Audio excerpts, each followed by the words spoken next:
Many years ago, I lived in Turkey, and I was anxious to share the gospel with my Turkish friends.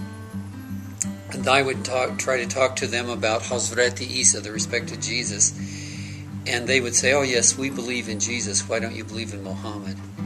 And I was very frustrated at that. And I said, "Lord, would you please give me some kind of an illustration that my Muslim friends will understand and that will be used by you to really show the truth of the gospel to them?" And so as I'd been praying that way, a few days later I was reading in the New Testament, and I came across the scripture where Jesus was talking about those on the right hand and those on the left. Those on the right hand, those on the left, as far as those knowing God and those being rejected by God. And as I read that, I felt like the Lord said to me, "Steve, here's your illustration." So I began reading that scripture seriously. I read over it and prayed over it. And gradually, an illustration came to me.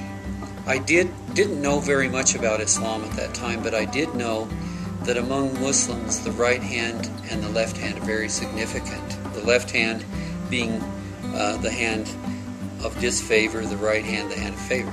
Symbolically, the two hands of God are first, the left hand is the hand of justice, because God is perfect in justice. It's also the hand of death, but the hand of justice.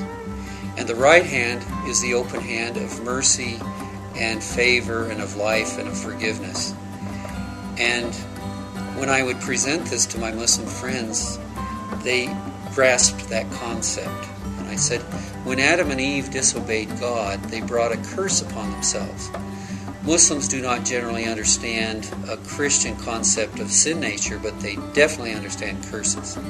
And so I told them that when Adam and Eve sinned, they brought a curse upon themselves, the curse of death. And they definitely understood that and agreed with me. And I said, because Adam was the head of the family, just as the husband is the head of the home, another concept they agree with, the curse passes from Adam to his children, from Adam to Eve, from Adam to their children. They agreed with that. And I told them, I said, God is perfect in justice, and therefore this punishment and curse comes from the fist of God's justice. They would agree with that. Then I said, but God is also perfect in mercy, and as Muslims believe, they have one of the names of God being the All-Merciful. And I said, God is perfect in mercy as well as perfect in justice. Yes, they agreed. So I said, well, if God is perfect in mercy and He must punish all mankind for the sin of disobedience, He must make a way of escape from the curse of death, a way that we can escape the ultimate curse. And they would agree with that because God, yes, He's perfect in mercy. I said, well, if God is perfect in mercy, He has to make a way for us to escape the curse that has come from Adam. But how can He do this? And many times they'd say to me, I don't know, Steve, how could God do this?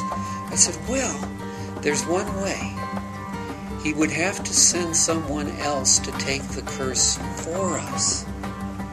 But for that person to take our curse, that person would have to be one of us and a descendant of Adam to take our place. But since the curse of death passes from father to child, how could this be? How could there be a man without the curse? And they'd say to me oftentimes, I don't know, Steve, how? I said, well, there's one way. I said, if somebody were born of a virgin, if the curse passes from father to child, if someone were born of a virgin, that person could take the place of Adam and all others who would accept him as the curse bearer.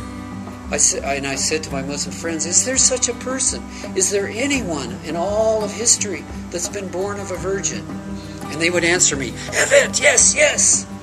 Hazreti Jesus, or the respected Jesus. Yes, he was born of a virgin. All Muslims believe that Jesus was born of a virgin.